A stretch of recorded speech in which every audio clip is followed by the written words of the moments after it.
Salam sejahtera Malaysia, terima kasih kerana menonton video-video dalam channel ini. Sebelum kita mula, jangan lupa untuk tekan tombol subscribe, share, like dan komen. Let's go! Salam sejahtera, salam perpaduan. Berita seterusnya dipetik dari Malaysia Kini bertajuk Muhyiddin perlu kemuka bukti atau disaman. Berita penuh. Pengurus SIDAP Lim Guang Eng menolak hujah Presiden Bersatu Muhyiddin Yassin yang mempersalahkannya terhadap kehilangan status pengecualian cukai Yayasan Al-Bukhari semasa pentadbiran Pakatan Harapan kali pertama.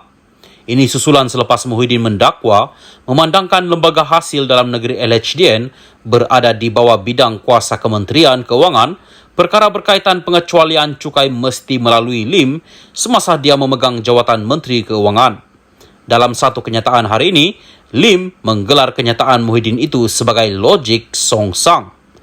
Jika tiada arahan khusus, bagaimana seseorang menteri boleh bertanggungjawab ke atas setiap tindakan yang diambil oleh pelbagai agensi dan GLC di bawah bidang kuasanya? Kalau begitu, sebagai Perdana Menteri, Muhyiddin harus bertanggungjawab atas setiap amalan rasuah yang dilakukan oleh pegawai kerajaan di negara ini. Apakah jenis logik songsang dan kelakuan tidak bertanggungjawab ini? Soal Lim. Pada malam Khamis, selepas dibebaskan daripada tahanan SPRM, Muhyiddin berkata dia akan didakwa atas tuduhan salah guna kuasa kerana memberikan semula pengecualian cukai kepada yayasan yang diketuai oleh hartawan Syed Mokhtar Al-Bukhari. Presiden Bersatu itu mendakwa pengecualian cukai itu dibatalkan oleh Lim ketika PH berkuasa pada 2018. Lim menafikan perkara tersebut dan memberi Muhyiddin sehingga Rabu untuk memohon maaf serta menarik balik kenyataannya itu atau berdepan dengan tindakan saman fitnah. Semalam, ahli Parlimen Pago itu enggan menarik balik kenyataan tersebut dan mencabar Lim supaya menjelaskan peranannya dalam perkara itu. Muhyiddin mendakwa Lim kini takut kerana tindakannya mengganggu yayasan kebajikan pimpinan Melayu terbesar di negara ini.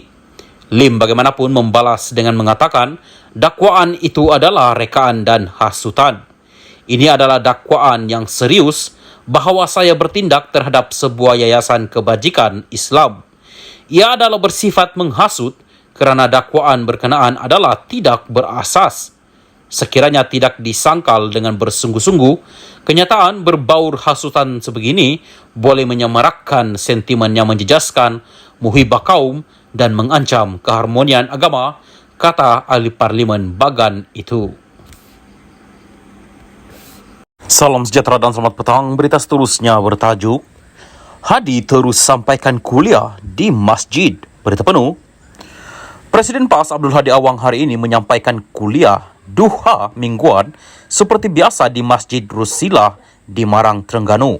Perkara itu dilaporkan beberapa media dan rakamannya juga dimuat naik di media sosialnya hari ini.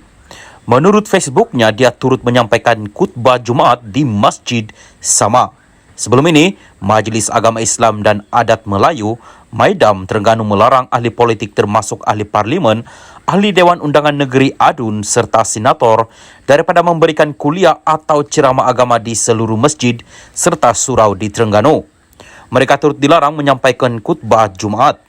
Menurut portal Utusan Malaysia, Hadi berbuat demikian di masjid berkenaan selepas majlis penyerahan tabung bencana gempa bumi Turki dan Syria peringkat PAS Terengganu di situ.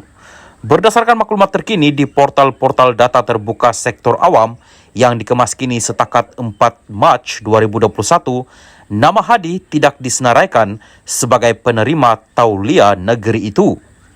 Portal itu menyediakan pangkalan data kepada rakyat bagi mencapai dan memuat turun set data terbuka kerajaan secara dalam talian. Sementara itu, Pesuruhjaya PAS Terengganu, Hussein Awang juga dilaporkan berkata, parti itu menyarankan semua ahlinya yang belum memiliki tauliah tersebut supaya mengemukakan permohonan bagi membolehkan mereka mengajar agama secara sah. Insya Allah, kita mohon tauliah. Ada yang telah mohon, ada yang dapat, ada yang tidak dapat, katanya. Arahan larangan tersebut yang bertarikh 2 Mac dikeluarkan susulan Sultan Terengganu, Sultan Mizan Zainal Abidin duka cita apabila ada ahli politik mengajar agama atau menjadi khatib dan imam solat tanpa kebenaran pihak berkuasa. Pengecualian diberikan kepada pemegang tauliah mengajar atau dengan kebenaran daripada Maidam. Hadi pada 4 Mac lalu menegaskan bukan menjadi satu kesalahan untuk ahli politik memberikan kuliah atau ceramah agama di seluruh masjid serta surau-surau. Sebaliknya, menurut timbalan pengurusi Perikatan Nasional PN itu, menjadi satu kewajiban untuk pemimpin bercakap mengenai politik Islam. Malah katanya, Nabi pun cakap politik dalam khutbah. Sekian berita. Salam Malaysia Madani.